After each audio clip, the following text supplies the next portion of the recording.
semana, em todos os ambientes aí, tanto religiosos como não religiosos, foi lembrado aquilo que tem a ver com a famosa reforma.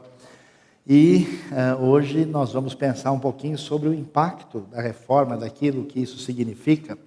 E para começar, a gente vai ler um texto que representa bastante daquilo que a reforma descobre e que passa a ser uma das referências importantes da fé.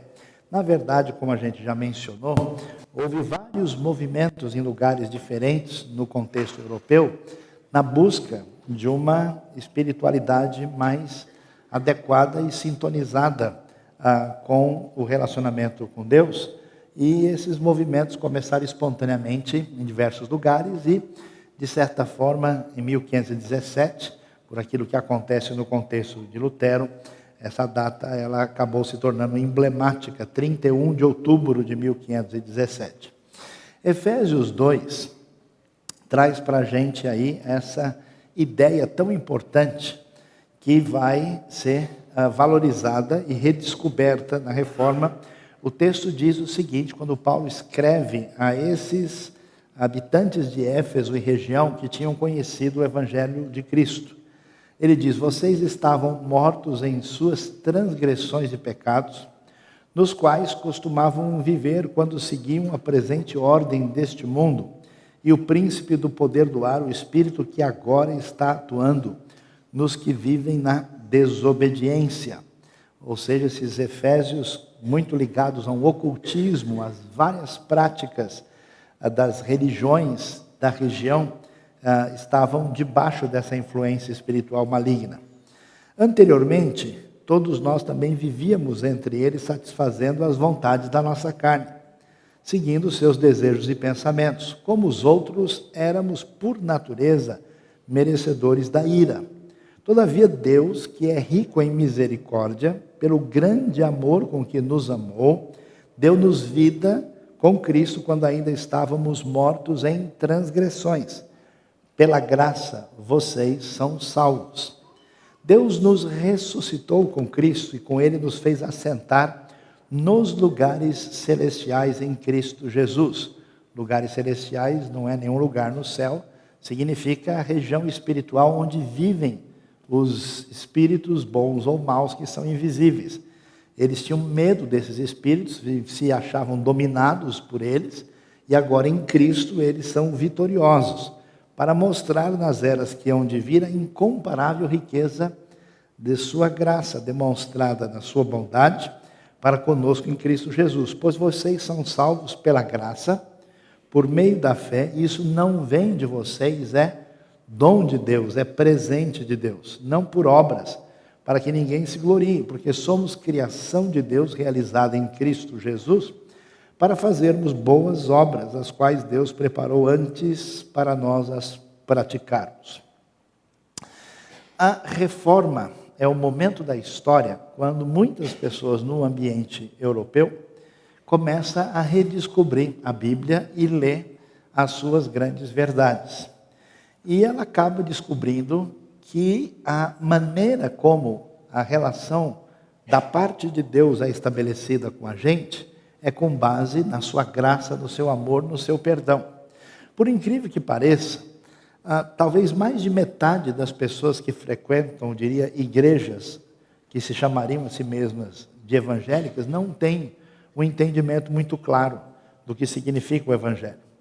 E a gente descobre isso pela reação das pessoas, pela maneira como é que elas, por exemplo, agem em certos momentos. É muito comum ver pessoas do tipo dizendo coisas, olha, eu sempre tentei fazer o que é certo, eu sempre procurei andar pelo bom caminho, e olha o que aconteceu na minha vida, eu tive um problema desse jeito na minha casa, na minha família, sugerindo que essa pessoa estava construindo uma relação de troca com Deus. Então é muito importante entender o que a reforma descobre quando ela vai dizer que nós somos salvos pela graça, que é amor imerecido, que significa algo é dado sem qualquer participação, sem que a gente faça nada em troca, e nada significa simplesmente nada, por meio da fé, é a fé nessa obra de Cristo, isso é dom de Deus, não é de uma outra maneira. As pessoas costumavam acreditar em quê?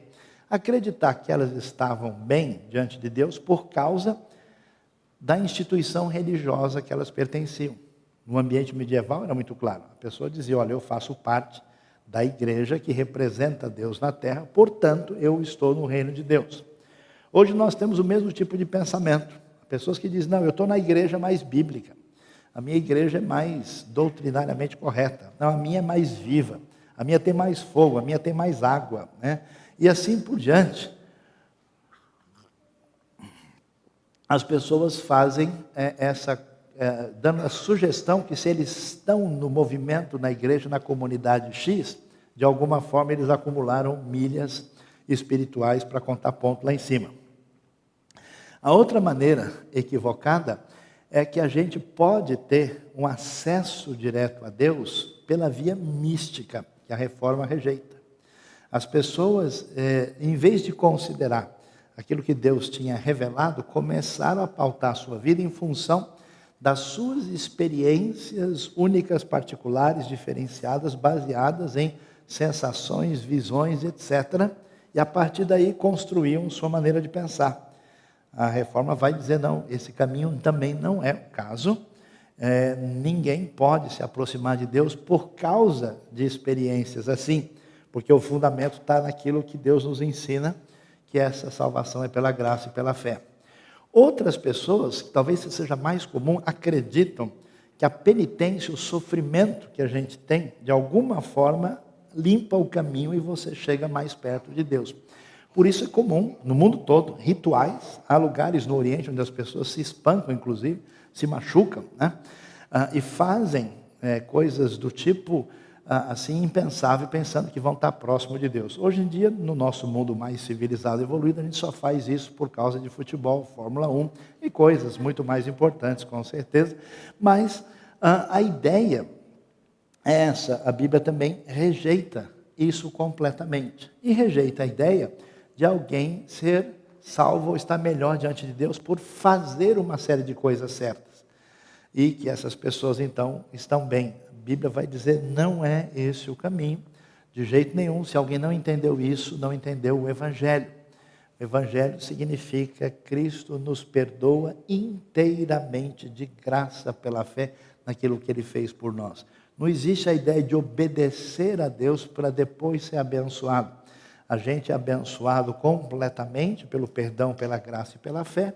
E em gratidão, com gratidão e com amor, aí a gente se dispõe a obedecer, uma obediência muito mais eficiente, conforme esse texto. Portanto, a reforma se concentrou em verdades importantes, né, que são lembradas aí depois de 500 anos, e que representam essa mudança teológica valiosa, que a maneira de conduzir a vida é somente pela palavra de Deus, por isso sola Escritura, somente tudo pela graça e pela fé, concentrando tudo aquilo naquele que é a salvação, que é Cristo, por isso somente Cristo, e claro, tudo devia levar a aquilo que é chamado a glória, pertencendo somente a Deus. Agora, o que é importante a gente entender nisso? Que quando você tem um conceito correto, e esse conceito é aplicado na sua vida, isso tem resultados variados em vários campos da sua vida. Quando você tem um conceito errado, esse conceito errado, ele vai se desdobrar na sua vida. A maneira como você pensa teologicamente ou doutrinariamente, e a maneira como você encaixa esses conceitos na sua vida, vai trazer resultados equivocados e decorrências. Então, a reforma traz essas ideias, e a partir dessas ideias nós temos uma mudança significativa de percepção daquilo que deve ser a visão da realidade. Porque em nosso contexto, muitas vezes, nós temos pessoas que até, vamos dizer, superficialmente afirmam a verdade da Bíblia, mas na sua maneira de entender a realidade prática, a coisa não acontece assim.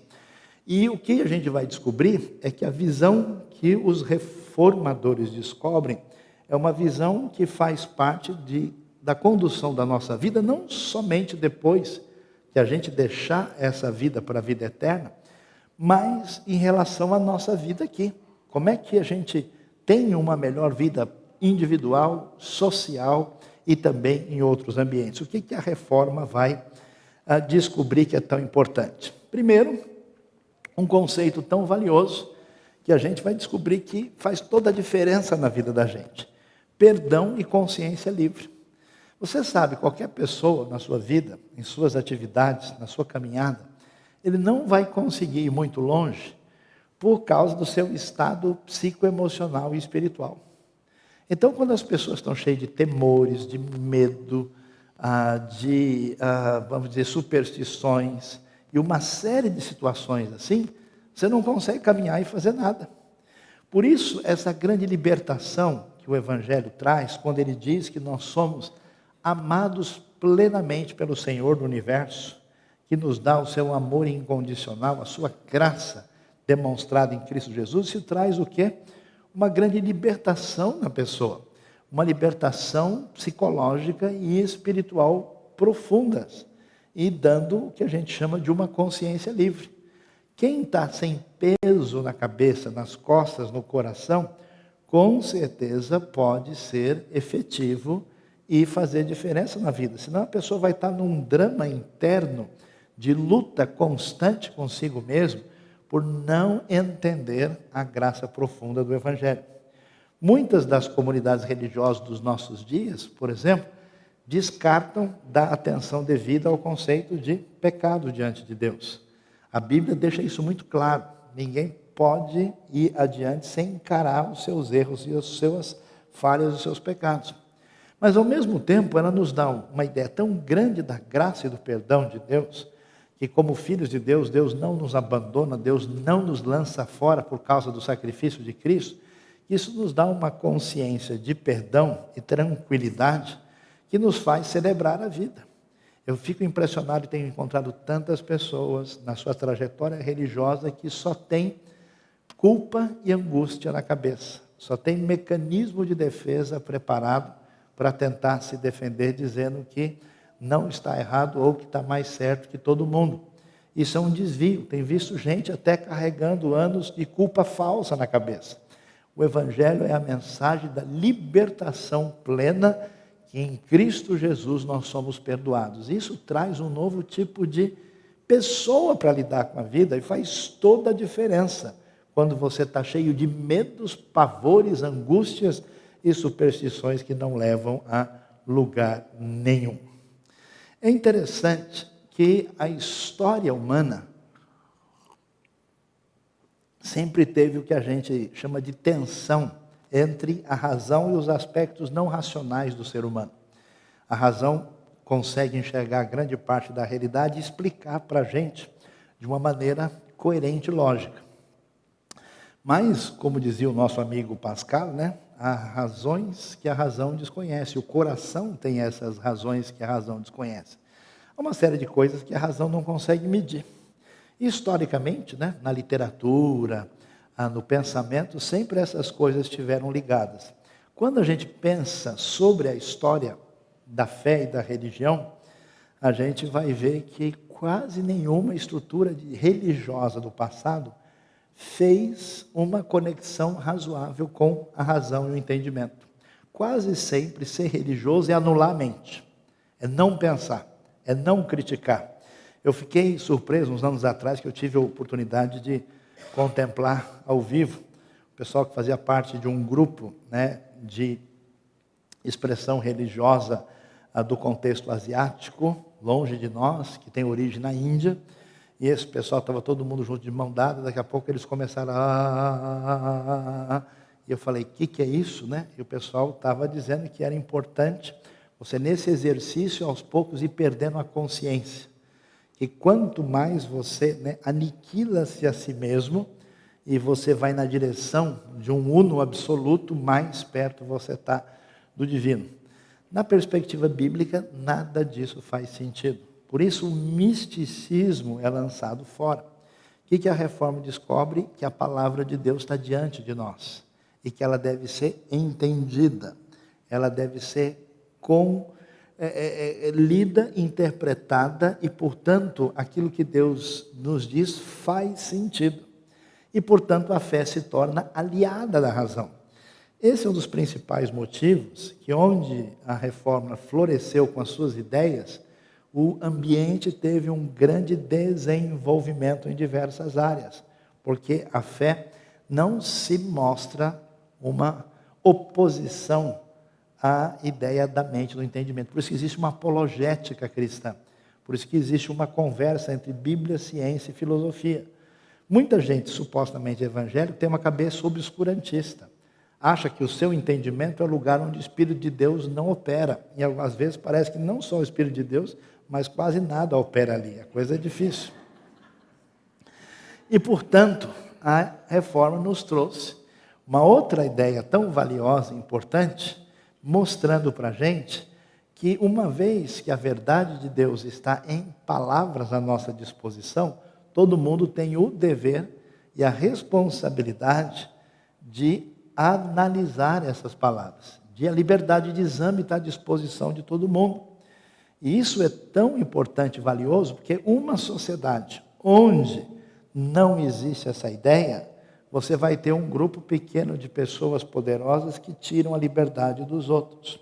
Se todo mundo tem acesso à verdade de Deus, ela está aberta, e todos podem discutir, aquilo que a gente chama de diálogo, de debate, de uma sociedade saudável aparece. E, consequentemente, já que a verdade não vem por via mística de alguém especial e ungidão que tem o domínio da coisa, já que a coisa não vem por meio da instituição única, mas vem por meio do texto aberto, a coisa mais importante que precisa ter é educação.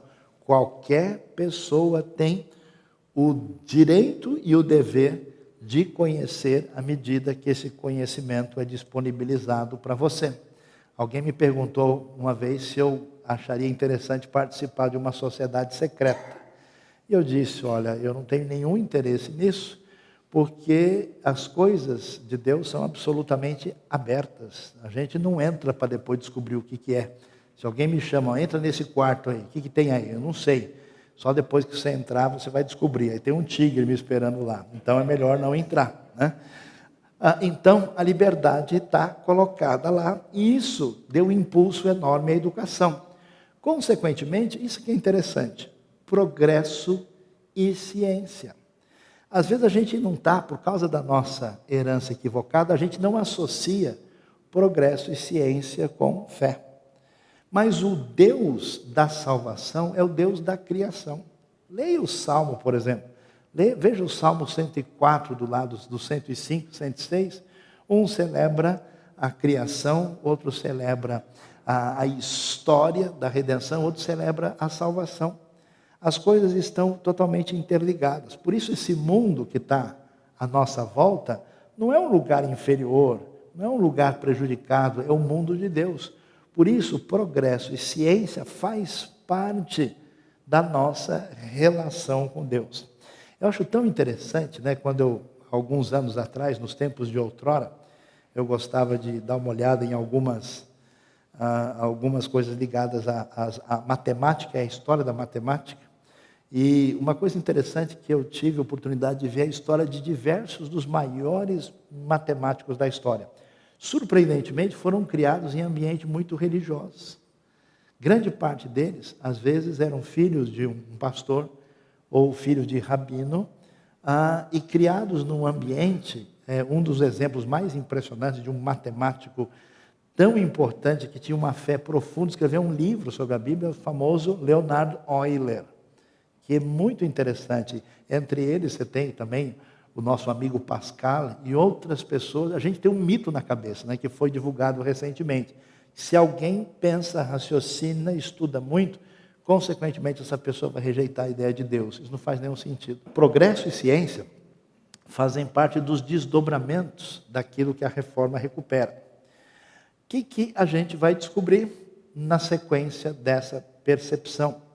Que uma vez que a gente descobre que a nossa vida não acontece por acaso, que as coisas não se tornam névoas indefinidas, que o mundo de Deus é o objetivo e que esse mundo tem princípios de sabedoria para serem utilizados na vida, quer dizer que tem caminhos de conduta a serem definidos. A fé protestante baseada na Bíblia valoriza muito a ética. Quer dizer, eu só posso construir uma sociedade se eu tiver realmente uma regra comum de respeito pelo outro. Se isso ficar na mão de um grupo de pessoas que detêm o poder, se isso ficar num relativismo completo, se isso não tiver diretriz, nós estamos perdidos. E, claro, que grande parte do desenvolvimento humano geral, que você vai ver na introdução das ideias da reforma e seus desdobramentos, vão valorizar a ética e, consequentemente, também o trabalho. Porque, mais uma vez, quando você tem a espiritualidade errada, o pessoal pergunta, né? Eu quero saber quem foi que inventou o trabalho. Notícia é muito boa para você, foi Deus. Aliás, Deus inventou o trabalho antes da queda. Adão, no Jardim do Éden, já trabalhava, então para de reclamar. Mas ele também instituiu o Shabat, um dia de descanso, é um só. E ele diz, você nunca viu o outro lado do mandamento, 6 dias trabalharás. Trabalhando só 5, está devendo um, faça favor de trabalhar mais. Não foi Jesus que disse, meu pai trabalha até agora e eu trabalho também? Olha o lado paulistano de Jesus, de 6 a 6 é moleza, não reclame. Ética e trabalho, trabalho é importante. Pessoas que tinham sintonia com esse tipo de pensamento entendiam que o seu trabalho é uma espécie de ministério dedicado a Deus. Não é uma mera função que eu estou exercendo.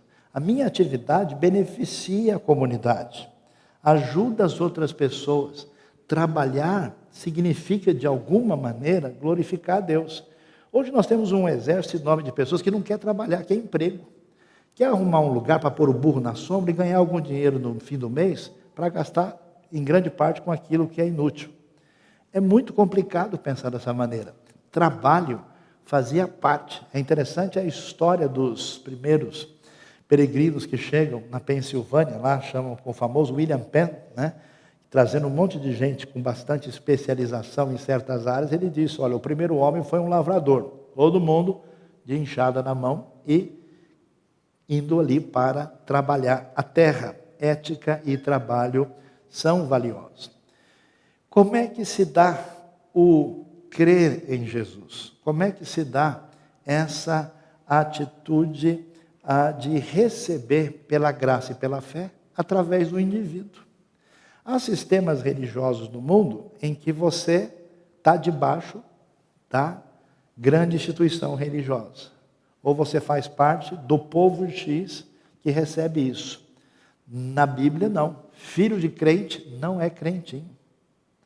Deus só tem filho, não tem neto. A pessoa precisa tomar sua decisão. O indivíduo precisa ser consciente. Aliás, uma das razões porque a gente só batiza pessoas conscientes exatamente nessa celebração da responsabilidade individual. Por que isso é tão importante? Porque você não vai ser dominado por ninguém. Você não vai abrir mão do seu dever, da sua responsabilidade de levar a sério a sua vida diante de Deus. Não é um líder religioso que responde por você, é você diante de Deus. Você tem acesso à verdade. Então, cada pessoa tem uma responsabilidade particular. Ele não faz parte de um grande sistema de engrenagens em que as rodas vão rodando e no fim chega lá. Como se fosse uma espécie de grande escada rolante em que há um processo evolutivo que no final você chega. Não chega. A coisa não funciona assim. Então, a importância do indivíduo é tal que quando a pessoa entendia que a sua relação com Deus e com a vida eterna, ele tinha condições de decidir, imagine em relação a toda a vida. Qual é o costume de muita gente na sua vida? É abrir mão da sua responsabilidade para entregar para outra pessoa. Medo de tomar decisões. Covardia perante a vida. O indivíduo é responsável diante de Deus.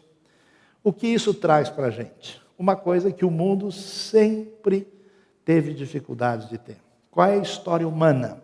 Poucas pessoas, com muito poder, com muito recurso, com muito armamento, tiveram possibilidade de sufocar, escravizar e manter pessoas nessa condição. Na Bíblia, todos são iguais perante Deus por criação e são iguais diante da redenção. A gente lê um versículo tão simples como Gálatas 3:28, que em Cristo Jesus, Deus não faz diferença se é homem, se é mulher, se é escravo, se é livre, se é judeu, se não é judeu, se é bárbaro, ou mais do que bárbaro, que eram os citas, como são mencionados ali. Isso mostra para a gente essa condição em que todo mundo está no mesmo pé de igualdade. Se as pessoas têm o conhecimento de Deus, desfrutam da graça de Deus e têm o potencial na mão, a gente constrói uma sociedade mais igualitária. Observe no mundo, procure. Há pouquíssimo exemplo de uma sociedade que cresceu saudável na direção de democracia, sem base direta ou indireta da escritura e das ideias bíblicas que a gente encontra aí. Uma sociedade democrática é uma das referências da reforma. Consequentemente, a maneira dos reformadores recuperarem a Bíblia traz para a gente o que a gente chama de uma espiritualidade integrada. O que é uma espiritualidade integrada? Quando a gente fala de uma pessoa espiritual, você já pensa em quem? Uma pessoa que faz muita oração de madrugada, uma pessoa que jejuou durante 3 dias, uma pessoa que leu o livro de Salmos e traz para frente, pendurado de cabeça para baixo, uma pessoa que fez alguma coisa desse tipo. Claro que essas atividades de oração, de leitura, de crescimento de devoção são importantes, mas isso não é espiritualidade na sua plenitude. A espiritualidade integrada significa que eu não estou apenas beneficiando o meu espírito para uma vida futura, mas também estou vivendo uma vida de espiritualidade que afeta o mundo, o meu dia a dia aqui. Então é tão importante estudar e conhecer a palavra de Deus, como conhecer a espiritualidade da garganta sofrida, né? E o galardão do Denis pelo chá aqui. Essa espiritualidade integrada não é esse tipo de pensamento onde a gente descobre no nosso país, onde você tem uma espiritualidade com tanta efervescência religiosa que não se traduz em nada. Espiritualidade integrada é honrar a palavra, é não explorar uma pessoa que trabalha com você, é pagar as suas contas em dias, é não ser imoral, é não ser mentiroso, é ter uma atitude que envolve mudanças práticas na vida, no dia a dia, que se traduz em ética, em benefício, em justiça em relação aos outros. Vale a pena, muito importante, você ler os livros da lei. Leia. Gênesis você lê numa sentada, que Gênesis é altamente saboroso, né? Gênesis é show de bola. Em Êxodo você vai bem, quando chega em Levítico você precisa de oração. Mas é interessante ler, e se você conseguir ler com atenção, é claro que muitos daqueles mandamentos têm circunstâncias da época, a gente sabe que tem mandamentos cerimoniais, não é para a pessoa ler aquilo e fazer no dia seguinte, mas você vai descobrir a sabedoria por trás daquilo. A sabedoria de não explorar uma pessoa, por exemplo, era proibido quando alguém tinha um sujeito que devia para ele, e ele ia cobrar a dívida, ele chegar lá e levar tudo da pessoa, né? Ele podia, por exemplo, levar a capa do sujeito, mas não podia levar o seu manto. Tinha limites, a maneira de lidar com a terra, com a natureza, uma série de elementos sábios. Espiritualidade integrada, portanto, são esses princípios de Deus aplicados à nossa vida, em todos os sentidos, na vida, na família, no trabalho, no dia a dia. Muitas pessoas hoje criticam muito aquilo que é chamado de falta de liberdade. A gente tem até um medo, um horror da palavra repressão. Mas imagina só, se a gente não reprimir o estupro, o que vai acontecer com a sociedade? Aquilo que é ruim precisa ser reprimido. E uma das coisas importantes, né, que a gente descobre que a ética do ambiente protestante traz, baseado na Bíblia, é a repressão das paixões e dos vícios. Meus queridos, negócio triste. Daqui a pouco o Jonatas vai falar para a gente um pouquinho sobre a situação lá do Amazonas. Quando você vê populações sendo dizimadas, literalmente, pela imoralidade e pela droga. Hoje, no mundo dito desenvolvido, incluindo também o Brasil, mais de metade da população já experimentou ou está usando drogas. Que mundo maluco é esse? Onde as pessoas têm liberdade para se destruir.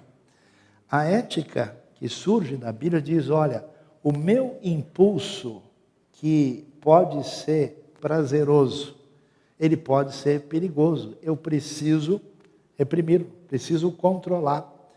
E quando a gente controla a inclinação para fazer o que acha legal, mesmo que isso, possa parecer bom, que no fim vai ser um grande problema, a gente tem condição de ter uma sociedade melhor.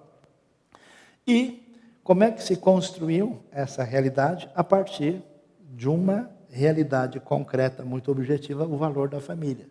A importância do pai, da mãe, dos filhos, dos valores familiares, que sempre estiveram em foco e também tem uma atenção especial na própria Bíblia.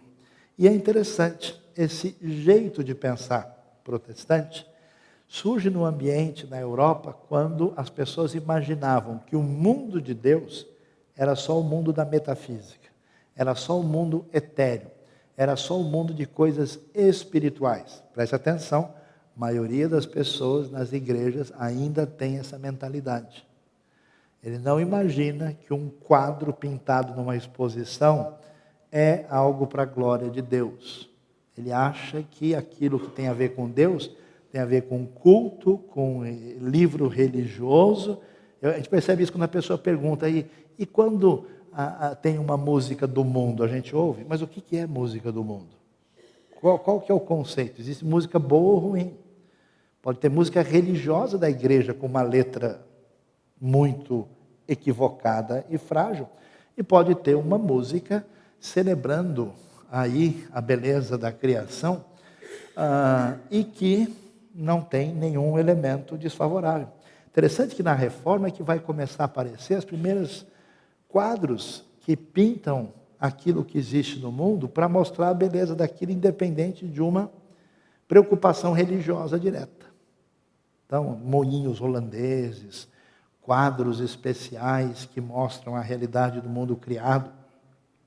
A gente vai ver uma grande intenção de fazer com que os valores trouxessem impacto na arte dentro da própria cultura e da história. Quem vê, por exemplo, os quadros de Rembrandt, ou lembra-se daquilo que representa a música de Bach, vai entender o que significa isso. Portanto, a gente, diante disso, entendendo o valor e a importância e aquelas decorrências do que significou a reforma tão celebrada essa semana por 500 anos, a gente pergunta, e hoje? O que isso vai significar? É interessante que muitas pessoas fazem com a reforma duas coisas que não deveriam ser feitas. Uma, elas quase veneram os reformadores, como se eles fossem a razão de ser da reforma. Segundo, repetem os reformadores sem considerar a nova realidade em que nós estamos inseridos. Quando a reforma surgiu, ela surgiu de dentro do mundo medieval, do mundo de pensamento único, de mundo de pensamento religioso limitado, de mundo onde a realidade do mundo à nossa volta estava deslocada da relação com Deus e da espiritualidade, mas hoje mudou completamente. Depois dessa época medieval, o mundo passou por um encantamento da razão, achando que a razão humana resolveria todos os nossos problemas. Só que eles cansaram da razão. Nós estamos no mundo pós-moderno, no mundo da desconstrução. Você repara que todo movimento da nossa cultura é sempre criticar aquilo que estava definido. É sempre questionar status quo. É só chutar castelinho de areia na praia. É só bagunçar o coreto. Não existe nenhum movimento de construção. Quando você vê um filme, uma série, uma reportagem, raras vezes você diz, olha pessoal, façam isso porque é o caminho certo, você chega num ponto. Não, obedeça o seu impulso, faça o que você quiser e não se importe com nenhuma consequência. O mundo é diferente. O mundo pós-moderno, que rejeita esses princípios que o iluminismo levantou com base na razão, ele traz para a gente uma realidade que precisa ser pensada. Os estudiosos têm avaliado a diferença dos dois mundos. E qual é a situação deles? As pessoas, até uns 20 anos atrás, mais ou menos, cresceram num ambiente mais ou menos parecido com o que nós temos aqui. O mundo onde as pessoas eram educadas com uma realidade de um mundo que deveria ser entendido racionalmente. E que era monoteísta. Você lembrar, a maior parte de nós cresceu num ambiente em que você sabe que todo mundo acredita num Deus, ou poucas pessoas talvez não acreditem em alguma coisa. A ideia é que a religião era uma coisa que podia ser explicada por proposições. Seria uma coisa claramente entendida. Um raciocínio sistemático, geralmente ligado ao lugar onde a pessoa vivia, e as pessoas acreditavam que a verdade, que era racional, ela era descoberta pelo indivíduo que usava a razão. No mundo novo em que nós estamos vivendo, inseridos, mudou tudo. Agora as pessoas já não são formadas mais assim. Elas estão num mundo que deixou de ser monoteísta e racional para ser pluralista. Ou seja, uma série de ideias conflitantes convivendo junto. E a maior parte das pessoas hoje em dia crê em tudo. Você sabe, quem acredita em tudo, não acredita em nada na prática. Ele nem entendeu que uma coisa não bate com a outra e ele defende os dois. E a realidade não é mais entendida, ela é experiencial, como os especialistas dizem. O mundo, em vez de ser um mundo de explicar a fé para ser compreendida, é um mundo da narrativa mística. Por que será que faz tanto sucesso Harry Potter? Por que faz tanto sucesso a Cabana? Porque é uma narrativa, e uma narrativa marcada por esse misticismo dessa nova sociedade que a gente está vivendo. Eu estava nessa viagem agora, achei impressionante, e na Colômbia, na fronteira com o Brasil, como o pessoal ali aderiu completo ao Halloween. Halloween tem uma tradição celta, vamos dizer, celta anglo-saxã, que tem sentido na cultura dos Estados Unidos, mas na Colômbia é totalmente diferente. Mas a fascinação um negócio meio né, apavorante assim, é muito forte. O misticismo se torna globalizado e multiplicado. Mundo que não é mais raciocinando como de modo sistemático, mundo fluido, onde as coisas são indefinidas, e o mundo global, tudo misturado. E a verdade já não está mais na razão, nem num critério, mas está numa preferência específica de um grupo, de uma comunidade, de uma tribo. Essa é a mudança fundamental daquilo que é chamado a era moderna para a era pós-moderna e em grande parte do mundo pós-cristã. Por que isso é tão importante? Presta atenção. Se a gente entender a reforma, a gente vai descobrir o seguinte: os reformadores viveram nesse ambiente da história. O que eles fizeram? Abriram a Bíblia, abra a sua também. E quando eles leram a Bíblia, essa mensagem da Bíblia, naquele contexto, foi de tal forma anunciada e pregada que ela trouxe uma série de desdobramentos. Nós não estamos mais na Idade Média. Nós não estamos no século XVI. Não adianta pegar os reformadores e trazer eles de volta para cá. Porque o que eles fizeram no contexto deles. A gente precisa abrir a Bíblia que eles abriram. A gente precisa ir, não na direção deles, mas na direção para onde eles olharam, para ver qual foi a fonte de mudança. E por isso a gente precisa fazer uma série de coisas importantes. Primeiro, reforçar as bases. É impressionante como tem gente que tem tanto tempo de igreja e não sabe de nada. Não sei o que esse povo faz na igreja o tempo todo. Não é capaz de dizer meia dúzia de verdades assim bíblicas básicas. Se você não tem conhecimento fundamental daquilo que é essencial, você não vai chegar em lugar nenhum se não tiver fundamentação adequada. Se não entender o que é. Vem qualquer pessoa falando qualquer bobagem, a pessoa entra e acredita. Surge um doido ou alguém mal intencionado, inventa um negócio, vai um mundaréu de gente atrás sem referência. Precisa estar solidificado na base da fé. É necessário voltar-se para a palavra. Ler a palavra de Deus. A mudança foi feita na vida de Lutero. Lutero começou a estudar para ser professor, ele como monge agostiniano. Ele começou a ler Romanos, ele começou a ler Gálatas, começou a ler os Salmos. Ele disse, espera aí, tem alguma coisa diferente aqui que eu não sabia. E a palavra trouxe impacto na vida dele. Vocês acham que as nossas igrejas são melhores do que a igreja medieval, que as outras igrejas? Vão cair no mesmo lugar, se não se fortalecerem e se definirem para a palavra. Então você como indivíduo, você como alguém que é discípulo de Jesus, que quer de fato seguir na caminhada, você tem a responsabilidade de voltar-se para a palavra. E ao fazer isso, a gente precisa entender que mundo é esse onde nós estamos. Qual é a realidade desse mundo à nossa volta? Quais são as perguntas? Meus queridos, é loucura.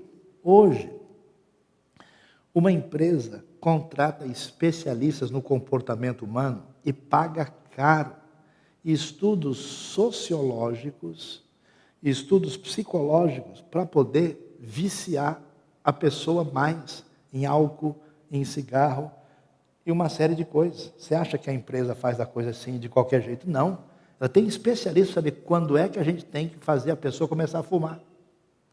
Que tipo de propaganda é a mais potente para a gente conseguir fazer isso? Qual é a abordagem que isso vai funcionar? Quer dizer, se essas pessoas, para fazer isso, gastam toda essa inteligência, essa expertise, todo esse recurso, qual é o tamanho da nossa irresponsabilidade se a gente não procura entender o mundo de hoje, à nossa volta, para fazer diferença com o Evangelho? Por isso, a igreja precisa ser firme na palavra, reforçar as bases, mas mudar a forma de abordagem. Porque a maneira de transmitir a palavra não é a mesma depois da internet. Não é a mesma depois do novo tipo de sociedade que a gente está vivendo. Não é a mesma, por isso é necessário ser firme mudando a forma. Por isso eu acho impressionante o apóstolo Paulo. Por isso é tão importante ler Efésios capítulo 2. Paulo, criado num judaísmo tradicional, num jeito farisaico de viver a vida. Esse Paulo vai encontrar o pessoal de Éfeso, que era o pessoal mais pagão que a gente podia. Éfeso era o ó do Borogodó, falando no hebraico clássico, assim, em termos de confusão religiosa. Tudo que é loucura se concentrava em Éfeso.